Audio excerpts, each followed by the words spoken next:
This podcast is brought to you by the Clare and Gilbert Valleys Council.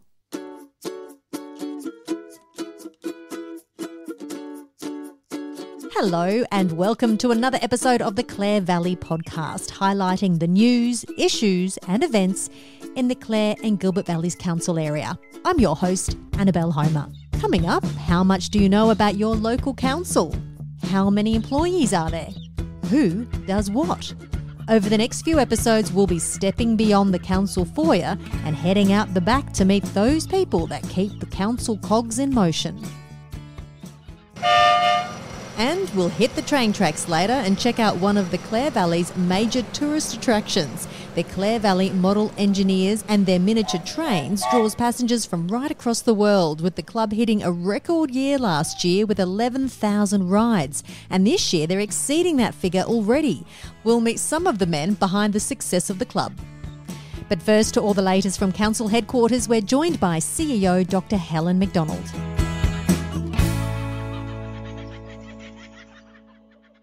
First off the mark, the Riverton Town Hall. What's the update with the refurbishment and the structural repairs of that hall? So at not this council meeting for June, but the previous special council meeting, council considered unfortunately it's an in confidence item, but considered the cost of structural repairs. So that then has become part of council's budget. So assuming the budget's adopted, we'll be able to move forward with the structural repairs for the Riverton Community Hall, and we can't go out to tender for those until the new year, so be early July, and so hopefully we'll be able to get some tenders in for that early in the new financial year and get those underway as soon as possible, and cross our fingers, have that done before the end of the calendar year. It will depend on the availability of builders to actually undertake that work. After the safety approval by Council's structural engineer, the fencing has been removed from the front of the Riverton Hall, but will be resurrected once works begin again. Currently, the annual business plan and long-term financial plan is out for community consultation, closing on June the 30th. Council may take into consideration any submissions made about that plan. They may or may not include them or make those changes. Council also has the capacity to make any other changes that it deems necessary, so there no doubt will be updates because we'll have different numbers to plug in. But it's not something they would normally do, but it's something they certainly can do if they so choose. The draft plan was adopted by Council at a special meeting on June the 7th with a few amendments. Now, these amendments are repairs to the Riverton Community Hall of $340,000, an addition to the Auburn Streetscape Plan of $180,000, and an additional $277,000 for plant and equipment, for example, to purchase a new grader, as well as a rate rise of 7%. Was there much of a discussion over that 7%? Yes, there was quite a lot of discussion, and clearly, different councillors had different views about what the rate increase should be, but ultimately they ended up adopting a 7% increase. So that 7% increase is a 7% on top of the amount of funds that council raised through rates in the current, so the 2022-23 financial year. Councillors did discuss a possible 7.9% increase, but as Helen Macdonald mentioned, they settled on a 7% increase. In the last podcast episode, you mentioned that there was going to be some discussion about the differentials when it comes to primary production. Is there an update on that? Yes, there was some considerable discussion about the differential and including debate as well. In the end, Council decided to continue with the primary production differential that is in place at the moment, so there's no change to that differential. The primary production differential that was proposed and not carried was a reduction from 43.25% to 38%. The long-term financial plan, any major changes to that since our last discussion, which is now also out for public consultation? No, obviously changes to the budget have implications for the long-term financial plan. So, for example, the Auburn Streetscape Plan, which wouldn't have been in the long-term financial plan, was thus included. there was some different CPI increases that council had requested be made across a number of items, but not, at the end of the day, I don't think, not hugely significant in terms of what the community will be looking at. Doing a long-term financial plan, you're accurate for the year in which you're budgeting, but as the further out you go, you're making assumptions and can be challenging to predict, what the CPI is going to be in 10 years' time, for example. I mean, we do things like follow the advice of the RBA, of course, but it can be challenging trying to work out what might happen in 10 years' time. A special meeting of council is scheduled to consider the written and verbal submissions. This will be held on Wednesday, July 5th, and another special meeting will be held on July the 12th for council to adopt the annual business plan and long-term financial plan. Well, speaking of plans, the strategic plan, that's been out for community consultation as well. It's been very busy. It's a very busy time of the year. Plans left, right and centre. Were there major amendments done to that strategic plan following that community consultation? No, there wasn't. There was one person that provided some really good editorial feedback on the document, which I certainly greatly appreciated. It certainly improved it. The community consultation, where we did some focus group meetings with in a number of the communities, some unfortunately weren't well attended, but others were. So that was just a great opportunity to particularly not so much take the strategic document itself, which is a 10-year plan, but to talk with the communities about the 5 items that council has decided that it's going to focus on during this term or its term of council. It was a great opportunity to test those with the community, whether or not they thought they were good things that council should be focusing its attention on, or whether any of them were just a no-brainer. Just to recap, those 5 items were council's footpath network, stormwater infrastructure, housing, heritage and climate change, particularly looking at council internally, such as hybrid vehicles and solar power. Did you get unanimous support, though, for those 5 areas were important? Or did you get some feedback as to there should have been other areas that should be focused on? No, that was the things that surprised me. Nobody had any alternative suggestions that they thought, or asked, has council considered this or this? And we had none of that. There were no suggestions that any of the 5 that were put up for the discussion should be excluded. Nobody said, no, council shouldn't focus its time on that. Going back to housing, in the last episode we brought you the story into council's report into the local housing and land shortage. It's had its fair share of media coverage of late, but has anything positive arisen from that report? Other than the media coming back with questions, and other councils, a few other councils that have wanted to see our report, nothing has eventuated. No, I mean, council's got its decision, it will implement. I was at a small meeting with Nick Champion a couple of days ago, and it was primarily the focus was more on planning, but we certainly talked about housing and issues, and it was pretty clear to me that for Clare and Gilbert Valleys, that we shouldn't be expecting anything from the state government to assist with the housing issues outside of any funding that may come in for community housing, but at this point in time that's not clear. Where we know there's going to be funding because it's coming from the federal government, but whether that'll come or be available to Clare and Gilbert Valleys in any way, I kind of suspect not, but you don't know. And the only other potential is for the state government to put in funding for employees. I mean, for example, I know that the hospital here is in a pretty challenging state in terms of losing potential employees because they take a look and they think, oh, there's no accommodation available. That is potentially the only opportunity, but there's also other regional centres that will be much stronger in terms of, or their need is much greater. So, we might not see that funding or that anything done in that area for quite some time. Moving on to the built asset review. Now, council's been working on reducing its number of built assets in consultation with communities to try and reduce the surplus of built assets in the area. I understand Council had to make a decision at the meeting this month about the Saddleworth Institute. And what decision was made by Council?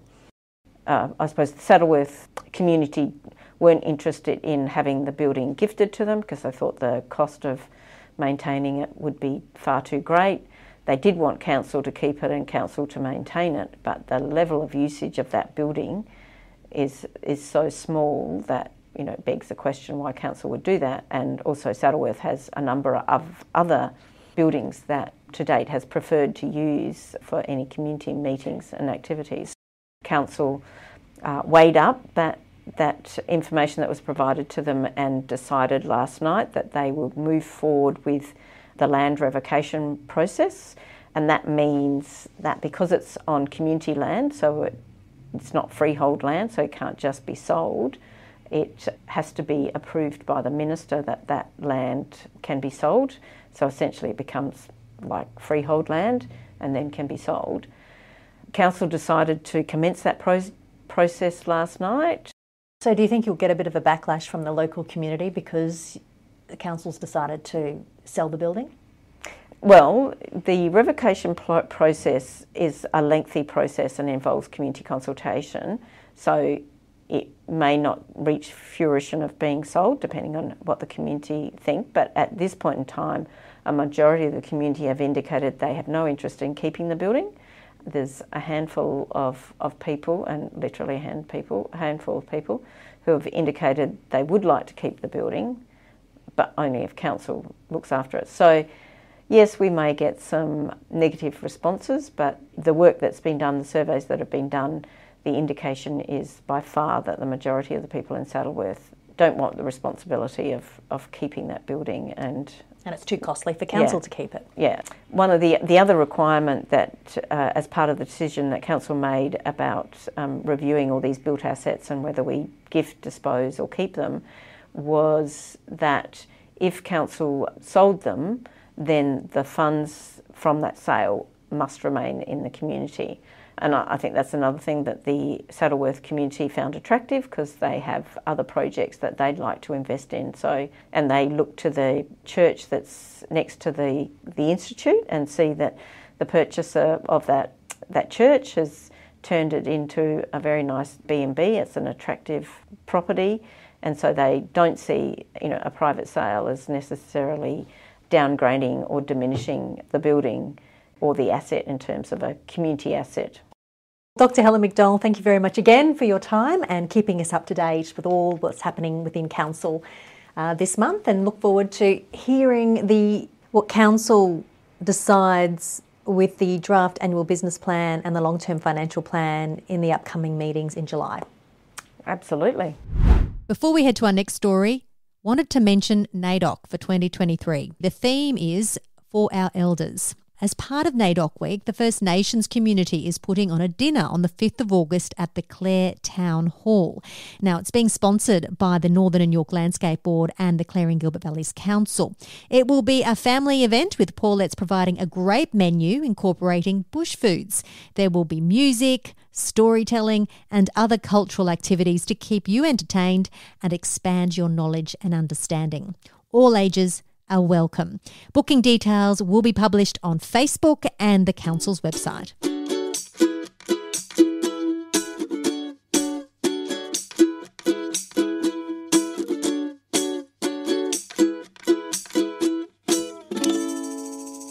How many people do you think work at Council? How many different departments make up Council? Well, the Clare and Gilbert Valleys Council was founded on July the 1st, 1997, with the amalgamation of the District Council of Clare, the District Council of Riverton and the District Council of Saddleworth and Auburn. There are now over 60 staff members, 56 of them being full-time equivalent. Over the next few months, you will get to know the people that keep Council afloat. And first off the mark is Sara Zuromski, who is Council's Finance Officer and IT Support. Let's go and see if she can be interrupted. Hi Annabelle, come in. Hello, thanks for having me here today. No worries. You have your own office with your own door. You must be pretty important here at Council. Super special, yeah, that's me. I do share it with one other person though, so it is a very nice space to work. How how long have you worked at council? So I've been at Clare for just over 7 years now. Prior to that, I was with the City of Onkaparinga for about 6 years then as well. So is your whole working career, has that been with local government? No, I started off in government, state government, as a trainee. When I left there, I worked for Channel 9 for a little while in admin, and then travelled for a bit and did some temp work in admin and small private psychology services, and then did some more temping and then ended up in local government. So with all that experience behind you, do you prefer local government? I actually really love working in local government. I think the potential to do great things in the community is it's great. Like, we've got the ability to make so many great changes in our communities that we live in, and it's not something that you really get like smaller private firms or in state government. You just don't have that connection. So essentially, what do you actually do? So my main part of my role is working in accounts payable or creditors. So I process all of the invoices that come in for all of the work that we do, all of the services that we have to use, like electricity, water, all of the road invoices that come in, all of those sorts of things. That's the main part of my job. Process them and pay our suppliers. I also do a lot of IT support within the council internally, so working with our IT service provider and troubleshoot people's issues that they have with their IT, which is somewhat challenging. Yes, that'll give me a few grey hairs, I think. Yeah. Yep, it can be quite frustrating at times. With your role, do you work in a team or are you a sole operator? We're in the finance team, which is a smaller part of the corporate services team.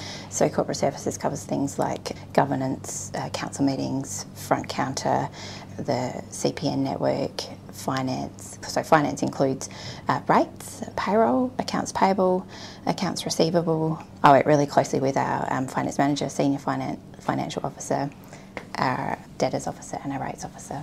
I would presume, being a finance officer, this would be the busiest time of year for you. I'm talking to you right before June 30 and you've allowed me into your office.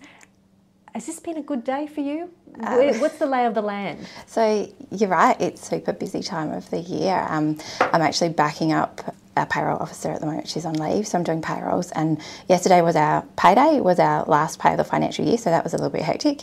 Fortnight's time will also be hectic. Today's not too bad.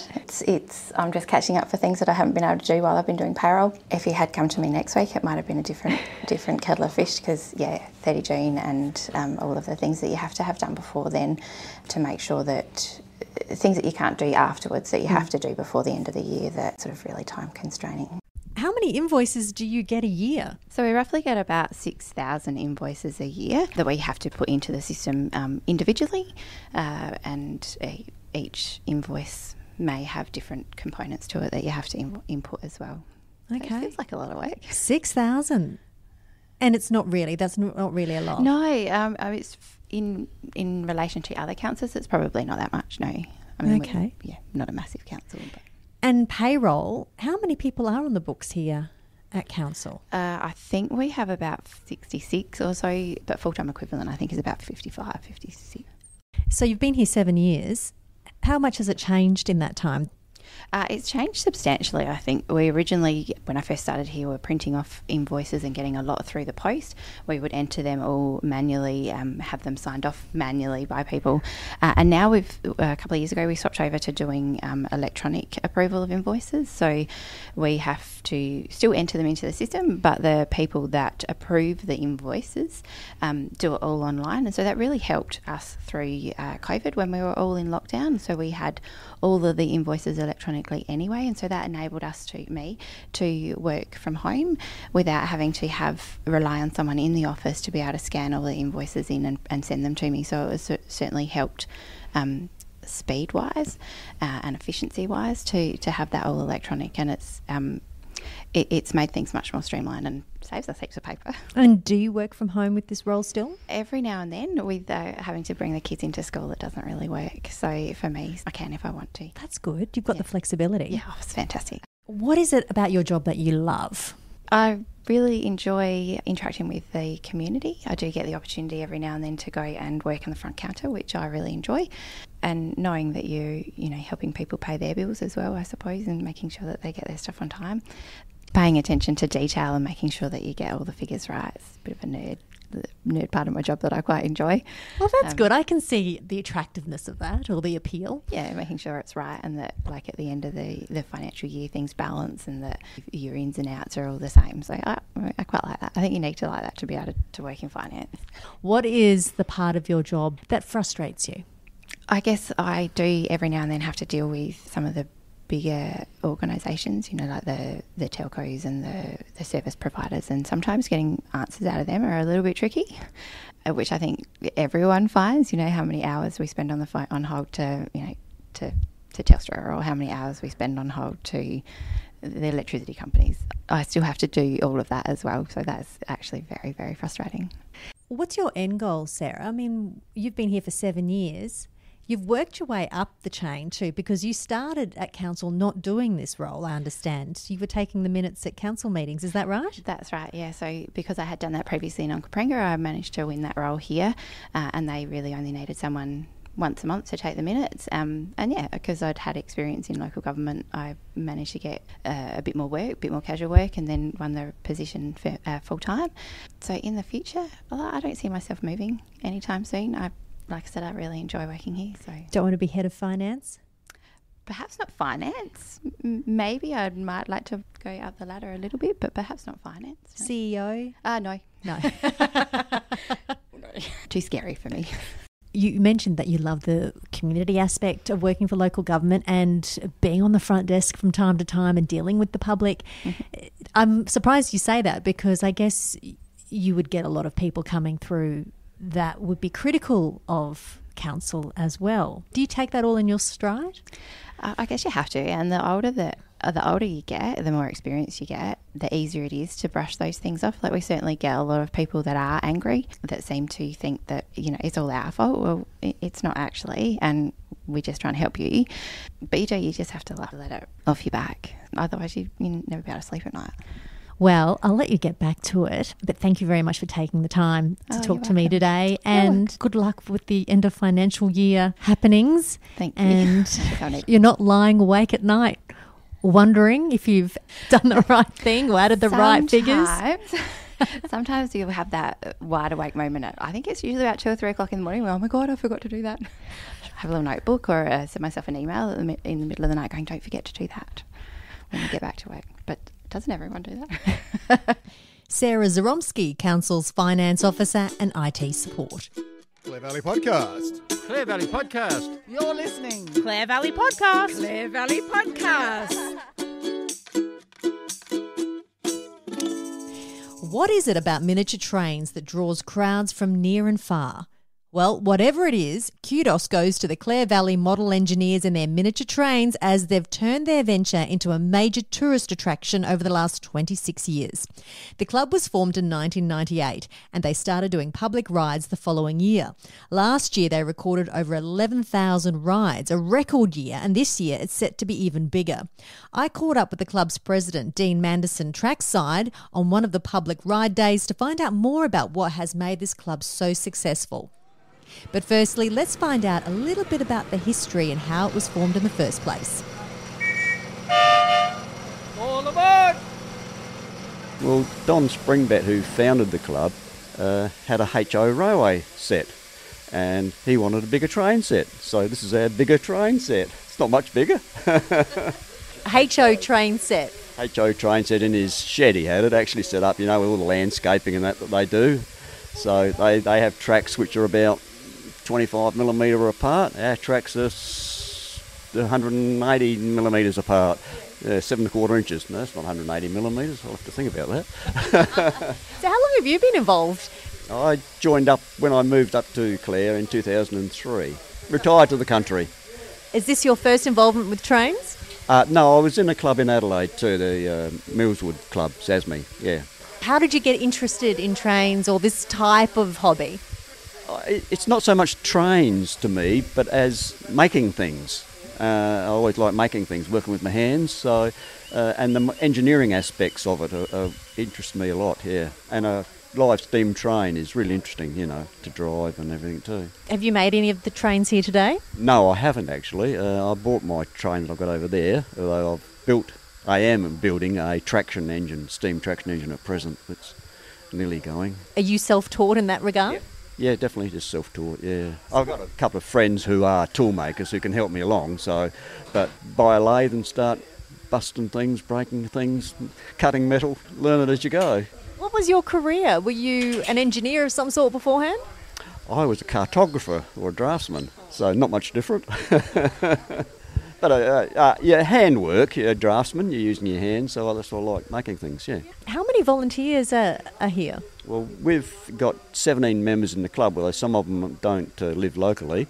So generally we've got about 10 to a dozen people on a day like today. And are most people retirees and have got a similar interest to you, as in they're not exactly train enthusiasts, but they just love working on things?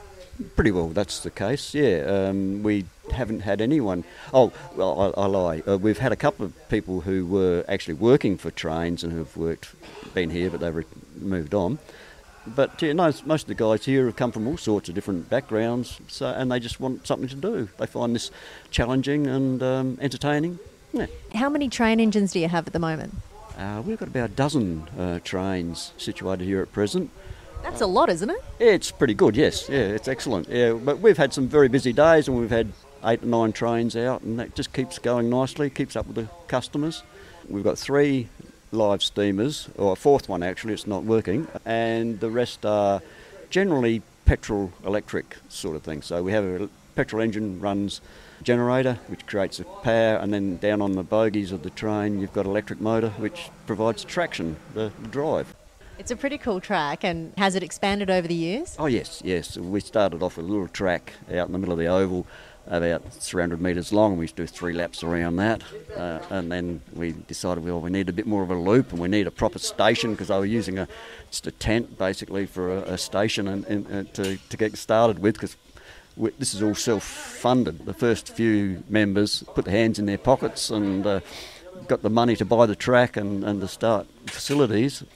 As we've got more money, we've expanded the track a bit more, and we've expanded the shelter for the people to get onto the train and that sort of thing, so you can stay dry. And all our money's come from passengers, so we charge $2 a ride at present. Yeah, so the passengers fund the rides, so we keep expanding. It's noisy, that one. Oh, does the yellow one go fast? Is that the fastest one? We're limited how fast we're allowed to drive for insurance reasons. How fast can you drive on the track? 14 kilometres is about the most we do, yeah. So how fast can you drive, though? We've had one up to about 24 kilometres, and that was getting a little bit hairy. The miniature train movement is quite significant in South Australia. You've got, in Adelaide, there's Prospect, Millswood, Edinburgh, Morfett Vale, and then in regional SA, you've got Roseworthy, Kadina, and then you get a bit bigger and you look at the picture. Peterborough's just building one. Port Augusta's got one. So what is it? What is it about this industry? I don't know. I really don't know. Some people are train fanatics and can tell you everything and anything about a train. I'm not one of those sort of people. When they bore you to death sometimes with talking about trains, and you're not interested in trains at all, really.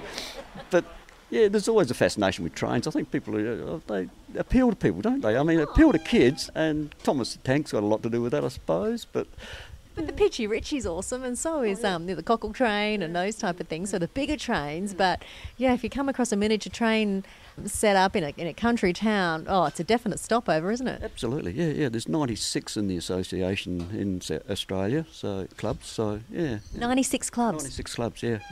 That's what I was wondering before. Is there much politics when it comes to the miniature train industry? Oh, yeah, like any club, any association, there's always politics, isn't there? Yeah. Scale actually comes into it. See, there's some clubs have been formed. We're 7¼ inch gauge, but there's also 5-inch gauge is a fairly popular gauge. They're smaller, so they're a bit easier to transport and a bit easier to build, perhaps. Harder to ride on, that's what I reckon for us old coots anyway. You're getting a long way down to get down to a 5-inch scale one. But they've caused ructions in clubs. It used to be the smaller gauges, and they gradually have come up to the 7 1/4. As back in the 40s and 50s, you couldn't transport a 7 1/4 inch. Not everyone had cars and trailers and things, and so they used to carry them around on their push bikes. But they were 2 inch gauge and 2.5, 3 inch smaller gauges, and then they went up to 5 inch. And when they started to form 7 1/4, some people said, no, I'm not going to be in a club that's got 7 1/4, they're too big. And so they formed 5 inch clubs, and yeah, there's always little bits of... Do you socialise or communicate with any of the other clubs around South Australia? Are there big shindigs that you go to, or you pretty much run your own race? Oh, no, they have invitation runs when people might come along, and in our early days other clubs used to come and help us, because when we had a busy day we didn't have enough trains to cope, and they used to bring their trains here and help us out. So we do that, we help each other out when we can. We've gone over to Kadina because they're the newest club around the place, and we've helped them out on busy days. National conventions here, haven't we? National conventions? Mm. So how many passengers have you had since the club's inception? That is a big question. Well, we did 11,000 rides last year. Is that a record? Yes, that was our biggest number. We've broken it this year, haven't we, David? We've got more rides because we only had to get 23 rides today to break the record, didn't we? Yeah. 200 rides more than last year we've done this year. Come on, exact numbers, David. We're heading over to another volunteer. This is David Lloyd. Hello, David. How are you? Very well. Now, what are the exact numbers so far for 2023? Well, before today was 11,419, which last year was a record year with 11,442. So we've had about 220 today, I think. I'm guessing a bit. 220 today? I think so. Quiet day today. It's 11 degrees, it's freezing, and people are still coming out. You've had over 200 already today. That's amazing. I've been recording on this sheet here. I've been recording all the weather, fine and warm and everything like that.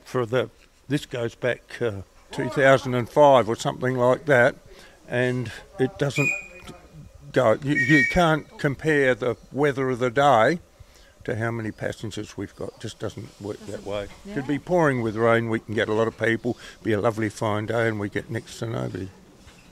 I love the fact that you have a spreadsheet and that you've correlated the numbers with the weather. And so, David, how long have you been involved in the club? 22, something like that, yes. So what got you involved? When I retired, I needed something to do. What was your career? I was a grape grower for 50 years and a wool classer before that. I bought a milling machine and a lathe and had to learn how to use it, so I built a train.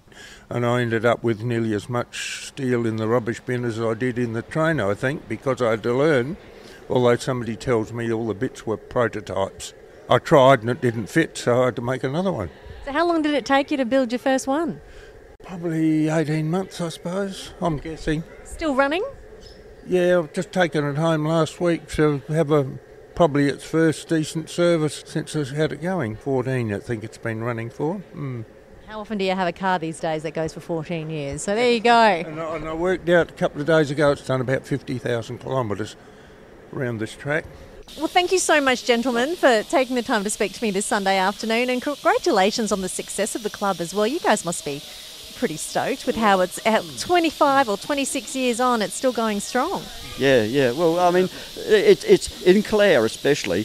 There was a little bit of reluctance when we first formed the club from the council, and some people, they couldn't see the point of it all. But over the years, gradually, we reckon we've become a major draw card in the town because it's a tourist area because of the wineries, but there's got to be something for the kids to do, the families. So we've become a much more family-oriented thing here. And we get a lot of people come up from Adelaide for the day, just have a train ride. So, yeah, we're a destination as well. People in Clare don't even know we exist, you realise? We often get people down here and say, I haven't been here before. That happens quite regularly, doesn't it? Yeah, we do. We have a party or something like that, someone's birthday party down here, and a group comes down and someone says, I know you're here, but I've never been here before, The people that you've met over the years, where have they come from, mainly? Everywhere, all around the world. On a general run day, we get about 40% local people and 60% out of the area, completely out of the area people. So Adelaide, Murray Bridge, Port Augusta, they come from everywhere for a ride. Yeah, It's $2 for a ride, isn't it? $2. Yep, that's right. Is that price increased over the last 20 odd years? 20 years ago we went from $1 to $2. So we keep up, don't we? Yeah, keep up with inflation, you're well done. Not a great deal. We figure that most families got a certain amount of money to spend, and if they had $50 to spend, say, well, that's 25 rides. But if we were charging $5, well, they'd have 10 rides. They So wouldn't have as much fun, would they? we'll just keep giving rides while we can, while we can fit it all in. So there's no plan on increasing the price per ride anytime soon? No. Too hard to add up anything else other than $2 anyway.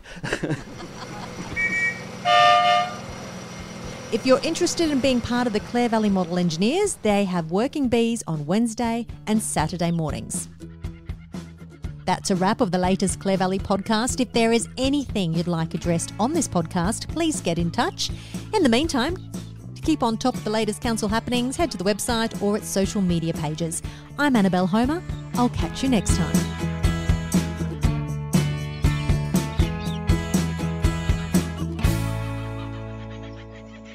This podcast is brought to you by the Clare and Gilbert Valleys Council.